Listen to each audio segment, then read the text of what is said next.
안녕하세요. TPMS 소개 시작하겠습니다. 첫 번째 소개할 제품은 런치 제품이고요. 런치 제품, 런치 센서입니다. 센서는 알루미늄으로 된 스템 밸브 스템이 있고 고무로 된 두 가지 타입이 있는데 지금 현재 준비된 거는 알루미늄 타입입니다. 알루미늄 타입에서 제품을 장착을 하는데 여기 보면은 제품에 구멍이 나와 있습니다. 여기 홀 쪽이 있는데 이 홀은 센서 안 타이어 림 안에서 센서를 고정하는 역할을 하고 있습니다. 밸브를 장착을 하고 이 안에 고정봉을 통해서 외부에서 고정 클립을 장착을 하고 요거를 토크렌치로 조정을 하는데 약 4kN, 제조사에서는 4kN 정도로 요구를 하고 있는데 이 고정봉이 없으면은 헛돌 수가 있거든요. 장착을 하는 과정에서. 그러면 이곳에 충분한 타이어 림하고 충분한 밀착이 안 되기 때문에 공기가 이쪽을 통해서 셀 수가 있습니다. 그것을 방지하기 위해서 고정봉을 사용하고 있고, 고정봉을 사용한 상태로 외부에서 장착을 하게 되면은 타이어 안쪽에서 센서가 고정이 되고 바깥에서 충분히 센서를 고정할 수가 있게 됩니다. 그리고 이 센서는 모빌렉트론 센서인데 이것도 마찬가지로 구멍이 있고 이 구멍을 통해 가지고 고정봉을 삽입하고 센서 안쪽에서 타이어 안쪽에 센서를 고정하면서 바깥에서 타이어에 센서를 장착할 수가 있는 타이어 림에 센서를 장착할 수가 있게 되겠습니다. 다음은 우리가 많이 쓰는 아텍 장비가 있고 이 제품은 이 모델은 아텍 VT46이라는 모델입니다. 이 소프트웨어는 2025년 1월 달에 업데이트를 한번 했고 여기서 작동을 어떻게 하는지 한번 보겠습니다.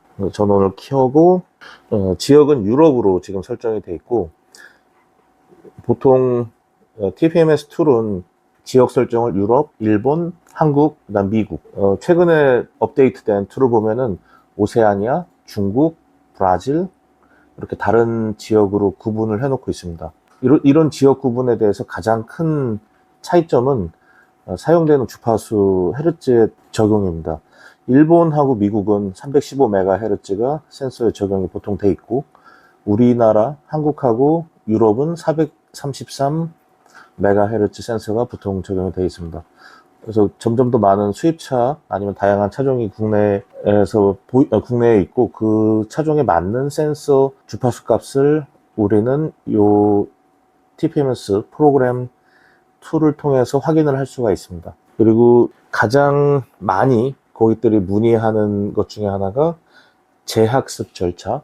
재학습 절차는 프로그램 유니버셜 센서 타입의 TPMS를 이 프로그램 툴을 통해서 차량에 맞는 센서로 프로그래밍을 하고, 프로그래밍 한다는 것은 코드 값을 여기에 맞는 ID 값을 입력을 하고, 그리고 이게 장착이 됐을 때 이 장착된 센서가 기존에 있던 ID 값을 대체를 해야 되는데 이 대체하는 과정이 수동으로 대체가 되나 자동으로 대체가 되나 그래서 이걸 저희는 재학습이라고 하는데 ID 값이 바뀐 센서가 장착이 됐을 때 그 센서의 ID 값이 기존에 있던 센서 ID 값하고 다르기 때문에 이 차에서는 이 새로운 ID 값을 인식을 하지 못합니다. 근데 인식을 하기 위해서 수동으로 재학습을 시켜주는 경우에는 OBD 툴을 통해서 재학습을 시켜주는 경우가 있고 OBD가 아니면 제조사 매뉴얼에 따른 재학습 절차가 진행이 되어야 됩니다. 제조사의 재학습 절차 매뉴얼은 각 제조사에서 제공하는 차량 정보 매뉴얼에 들어 있습니다. 그것을 확인을 할 필요가 있는데 보통 우리가 차를 타고 가다가 그 매뉴얼을 확인하는 경우는 거의 없는데 근데 이럴 경우에는 지금 이 센서를 교체하기 위해서는 확인할 필요가 있습니다. 다음 내용은 센서를 우리가 맞게 프로그래밍을 하고 이 센서가 이 특정 차에 맞는다고 가정을 했을 때 그러면 제조사에서는 이 센서가 TPM 센서 제조사입니다. 센서 제조사에서는 이 센서가 이 차량에 맞게 프로그램이 되었다. 그래서 이 센서는 오리지널 제품하고 동일한 역할을 한다는 가정하에 센서 공급업자의 역할은 여기서 마무리가 됩니다. 그러면 두 번째 센서를 장착을 하고 나서 그 다음 단계로 센서가 이 차 ECU하고 통신을 하는 과정에서 맞게 장착이 되는 역할이 있는데 그 역할은 보통 정비소에서 찾아줘야 되는 역할입니다. 근데 요즘 많이 문의받고 있는 것 중에 하나가 센서가 인식을 안 한다. 센서가 동작을 안 한다. 그러면 그 차에 맞게 장착이 되었는지 부품 유통업자로서는 확인할 수가 없습니다. 그래서 저희는 이런 아텍 장비에 나와 있는 사용자 매뉴얼에 대해서 확인을 합니다. 근데 이 사용자 매뉴얼하고 제조사에서 표기하고 있는 매뉴얼하고는 다를 수가 있습니다. 예를 들어서 30km의 속도로 새로운 센서를 장착하고 이 차가 30km의 속도로 30분 주행을 한다, 뭐 15분 주행을 한다, 이런 메시지가 나와 있다면은 이 차는 센서를 장착하고 나서 30분간 정속으로 주행을 해야 됩니다. 정속 주행하는 과정에서 신호등이 있는 곳을 다닌다면은 30km 밑으로 떨어져서 멈추고 다시 출발하고, 아니면은 오르막 내리막길이 있는 곳을 갈 수도 있고, 이 과정에 있어가지고 제조사에서 정확히 전달하는 매뉴얼을 따라야 하는데, 확인할 수 있는 방법은 자기 차에 있는 매뉴얼을 자기가 직접 확인할 수가 있습니다. 이 센서가 인식이 되지 않는 이런 오류에 대해서 문제를 해결하는 과정에 보다 적극적으로 개입하는 역할이 필요합니다. 런치 TPM의 센서는, 이 센서는 전 차종이 프로그램 가능한 센서입니다. 이 센서로 프로그래밍을 하는 시연을 해보겠습니다. 센서 프로그래밍을 진행을 하는데 BMW 5 시리즈 Gbody로 테스트를 해보겠습니다. 주변에 다른 센서가 있으면은 인식이 안 됩니다. 자, 센서 프로그램 성공했고, 센서 ID 값은 51B32D1F. 이 센서가 프로그램이 잘 됐는지 다른 프로그램기로 센서를 읽어보겠습니다.